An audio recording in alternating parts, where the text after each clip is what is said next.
G'day! In today's video I've got a Lenovo IdeaCentre Tower, an 90XW or an 08IRH9. So this one is pretty darn new, and they look to have come out with a 13th gen Intel processor in these ones. And let's open it up and have a look. So while I'm in here, I'll just cover what stuff you should be able to quickly upgrade and change if need be. Just use a standard Phillips head screwdriver and 2 screws to gain access. From there, what do we see? I can see 2 DIMM slots of DDR5 located down here. Now if I pop this off, assumedly this tray will fold one way or another.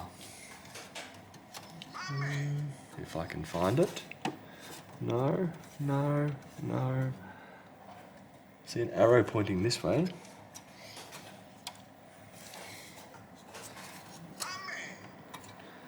No.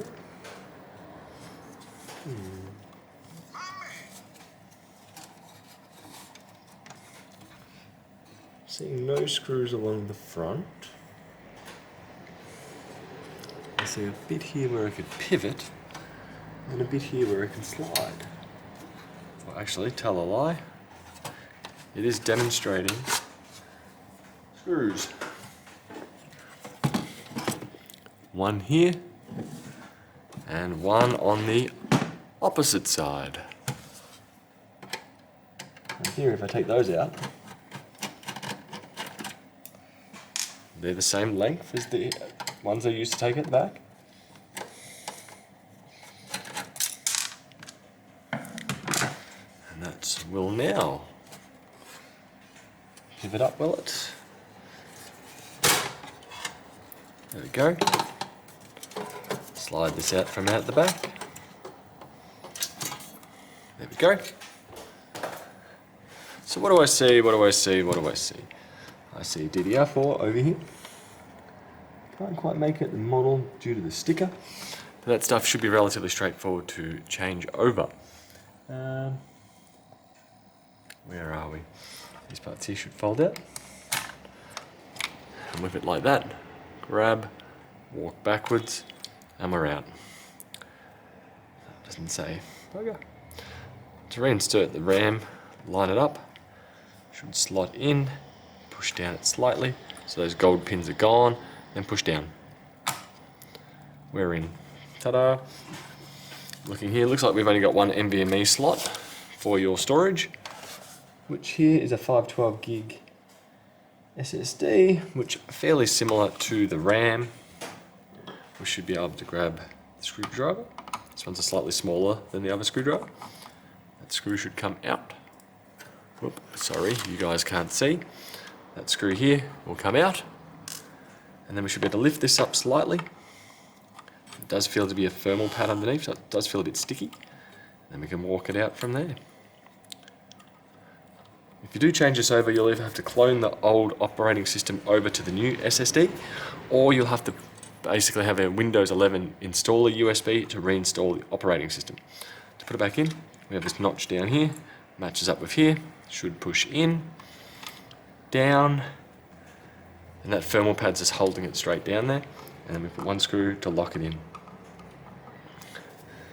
Now I'm going to assume we already have inbuilt Wi-Fi, or I can see the Wi-Fi card as I say that, right here. Can't see a brand on it, so I'm not too sure what brand we've got there. And lastly I want to look at is the power supply, because the power supply means basically if you want to change it to a gaming computer, make it a bit more of a gaming friendly computer. Sorry, I was told a lie. We have another NVMe slot right here. We have 2, one here and a secondary one here. Cool.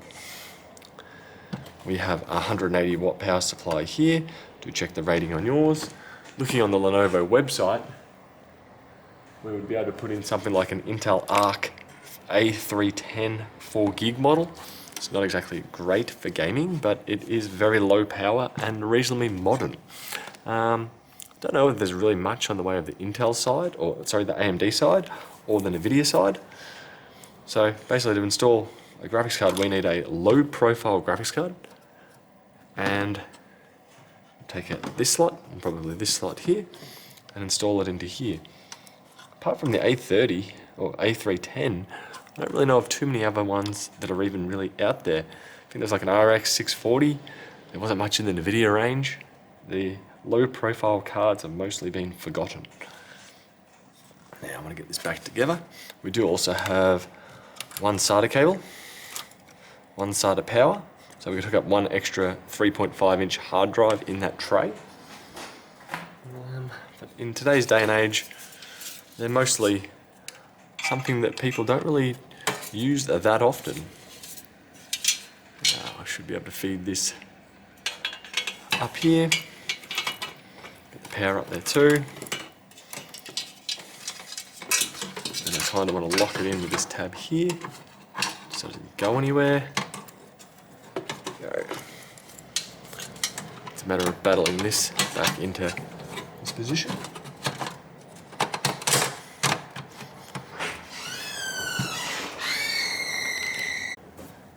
Now back to here. Put those screws back in the very end. And put this back together.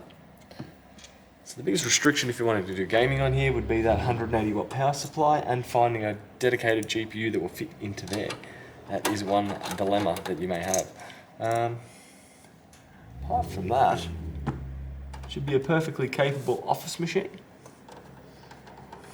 There we go, screw back in. Next up, bottom cover should fit. There, over. There we go. And this should slide on, like so, and 2 screws in the back. Hope this helps with your potential upgrade, and I'll catch you guys later.